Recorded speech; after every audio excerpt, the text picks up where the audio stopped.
வணக்கம். என் பேர் வந்து அழகிரிசாமி.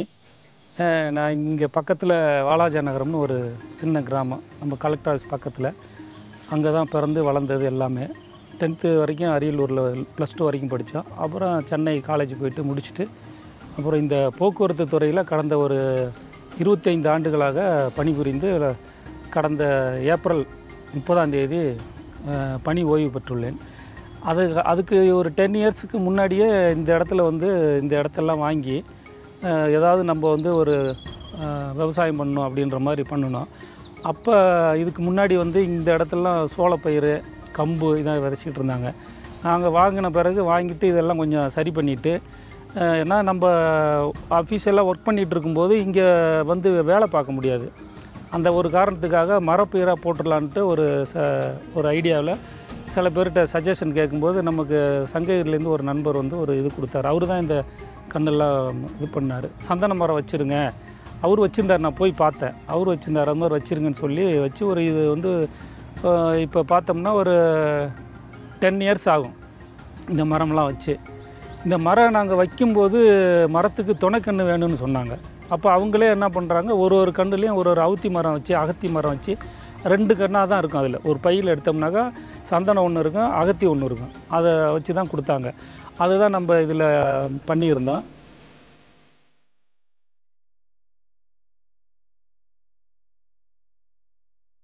சந்தன மரம் ஸ்பேஸிங்னு பார்த்தோம்னாக்கா இந்த மரம் பாருங்கள், இதுக்கப்புறம் அந்த மரம் இருக்குது. இது ரெண்டுக்கும் இடைப்பட்டதில் 10 அடி கேப்பு, 10 அடி கேப்பில் தான் வச்சுருக்குறோம். ஒருவேளை இந்த கேப்பு பத்தாமல் கூட இருந்திருக்கலாம்.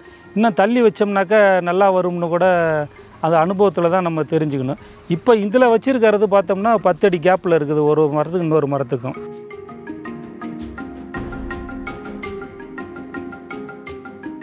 இனிஷியலாக இந்த மரத்துக்கு கூட வந்து கண்ணோடு வைக்கும்போதே அகத்தி மரம் தான் வச்சு கொடுத்துருந்தாங்க. அந்த அகத்தி மரம் வளர்ந்து ரொம்ப மேலே போய் ஒடிஞ்சு அப்புறம் கொஞ்சம் 2-3 வருஷம் ஆன பிறகு அது லைஃப் வந்து முடிஞ்சதுனால அகத்தியை எடுத்துட்டோம். அகத்தியை எடுத்துட்டு அதன் பிறகு பார்த்தோம்னாக்கா குமிழ் தேக்கு இருந்துச்சு, சுற்றிலும் வச்சுருந்தது, நடுவுலையும் ஒரு ரோ வச்சுருந்தோம். அதுவும் ரொம்ப நிழல் கட்டதுனால அதையும் வெட்டிட்டோம்.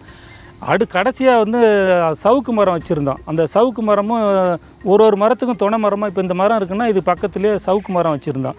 அது ஒவ்வொரு மரத்துக்கும் துணை மரமாக சவுக்கு மரம் இருக்கும்போது அதுவும் இப்போ வந்து மரம் வந்து ஒரு 2 வருஷத்துலேயே பெரிய மரமாக ஆகிட்டுங்க. டோட்டலாக இருட்டு மாதிரி நிழல் கட்டிடுச்சு. அதனாலேயும் இந்த மரம் வந்து உள்ளே இருந்து வெளியில் வளர முடியாமல் போயிடுச்சுங்க. இதெல்லாம் அதையும் கட் பண்ணி இப்போ நாங்கள் எல்லாத்தையும் சேல் பண்ணிவிட்டு இப்போ கடைசியாக வந்து இந்த வேப்ப மரம் தான் வச்சுருக்குறோம்.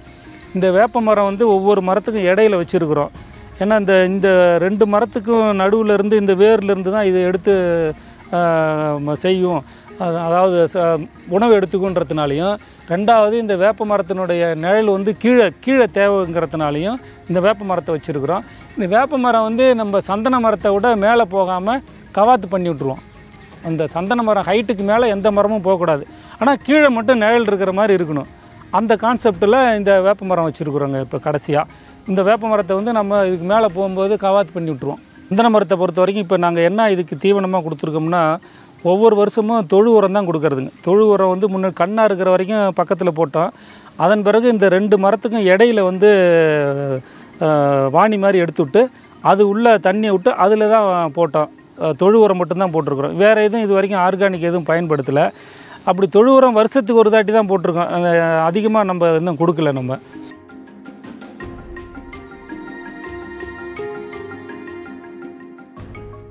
இப்போ மரம் வந்து சில மரம் பார்த்திங்கன்னா பெரிய மரமாக இருக்கும்போது அந்த காற்றுல வந்து அப்படியே ஒடிஞ்சு போயிடுச்சிங்க. ஒடிஞ்ச பிறகு பார்த்தோம்னா நடுவில் அந்த வைரம் இருக்குது. ஒரு 4-5 மரம் உடஞ்சிச்சு. அது மாதிரி அதில் ஒரு மரத்தில் வந்து பார்த்தோம்னா வைரம் இருக்குது. அந்த வைரம் நம்ம எடுத்து ஸ்மெல் பண்ணோம்னாக்கா அந்த அளவுக்கு நமக்கு ஒரு 50% ஸ்மெல்லு, சந்தன ஸ்மெல்லு 50% அதில் இருக்குது. ரெண்டாவது இந்த மரம் வந்து இந்த மக்கி போச்சு, இல்லை பூச்சி அடித்து போச்சு அந்த மரம், அந்த மாதிரி மரத்தில் பார்த்தோம்னாக்கா உடஞ்சதில் அந்த மாதிரி ஸ்மெல்லு வரல. வைரம் இருந்தாலும் அந்த ஸ்மெல்லு கிடையாதுங்க. அதனால் பூச்சி இல்லாமல் நல்ல திடகாத்தமான மரமாக இருந்தால் தான் அந்த வைரம் வர்றதுக்கு நல்ல ஒரு வாய்ப்பாக இருக்குது. நடுறது பெருசு இல்லாமல் அதை வந்து எப்படி சேல் பண்ணுறது அப்படிங்கிறது நமக்கு கொஞ்சம் எல்லாருக்குமே அது ஒரு யோசனையாகவே இருக்கும். என்ன இப்படி டிபார்ட்மெண்ட்டில் வந்து பர்மிஷன் வாங்கணும், மறுபடியும் பர்மிஷன் வாங்கின பிறகு அதை கொண்டு போய் அவங்க கட்டிங் பண்ணிவிட்டு கொண்டு போய் அவங்க ஃபாரஸ்ட் டிபார்ட்மெண்ட்டில் குடோனில் வச்சுருப்பாங்க. அது என்றைக்கு ஏலம் விட்றாங்களோ அன்றைக்கி ஏலம் விட்ட பிறகு அதில் 30% நம்ம இன்கம் டேக்ஸ் எல்லாம் போக அப்புறம் தான் கிடைக்குன்ற மாதிரி ஒரு சூழ்நிலை இருக்குது. இதுக்கு வந்து காலங்கள் வந்து நிறையா ஆகலாம். இப்போ சாதாரணமாக ஒரு 4 ஏக்கர் 3 ஏக்கர் வச்சுருக்கிற விவசாயி கூட அட்லீஸ்ட் அவங்க ஒரு 1/4 ஏக்கர் ஒரு 1/2 ஏக்கர்னாலும் இந்த மாதிரி ஒரு சந்தன மரத்தை நிறையா வளர்த்து அப்படி எல்லாருமே வளர்க்க ஆரம்பிச்சிட்டோம்னாக்கா ஒன் ஃபைன் மார்னிங் அது எப்படி இருந்தாலும் நம்ம விற்கிறதுக்கு உண்டான நடவடிக்கை வந்து அரசாங்கம் எடுத்து கொடுக்கும்.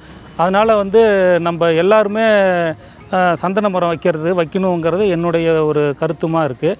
இந்த மாதிரி நிறையா நமக்கு வச்சுட்டு நிறையா சந்தன மரம் வளர்ந்துருச்சு, எல்லோரும் விற்கிற ஸ்டேஜுக்கு வந்துட்டாங்க அப்படிங்கும்போது அரசும் வந்து இதை எப்படியாவது நம்ம வந்து கொள்முதல் பண்ணி செய்வோம் அப்படின்ற மாதிரி ஒரு இதுக்கு வருவாங்க. இருக்கிற லேண்டில் கொஞ்சம் சந்தன மரம் வளர்த்தோம்னாக்கா, ஏன்னா சந்தன மரம் வந்து ஒரு பெரிய வேல்யூபிள் மரம், மெடிசனுக்கு ஆகுது, நிறையா பர்ஃப்யூமுக்கு ஆகுது. அது வந்து இப்போ டோட்டலாக இப்படியே போய்கிட்டே இருந்துச்சுனாக்கா இந்த மரமே காலங்காலமாக இருந்தது இப்போ அழிவை நோக்கி போய்கிட்டு இருக்கோம். அதனால் மக்களுக்கு என்ன, இப்போ ஃபார்மர்ஸுக்கு என்ன நாம் கேட்டுக்கிறோம்னா, அட்லீஸ்ட் இருக்கிற இடத்துல கொஞ்சம் நாளும் இந்த மாதிரி அழிஞ்சிக்கிட்டு போகிற மரத்தில் கொஞ்சம் நாளும் நம்ம வளர்த்து இதை மீண்டும் வந்து சந்தன மரம் நிறையா இருக்குது, நிறையா எல்லார்கிட்டையும் இருக்குது, இதை எப்படி நம்ம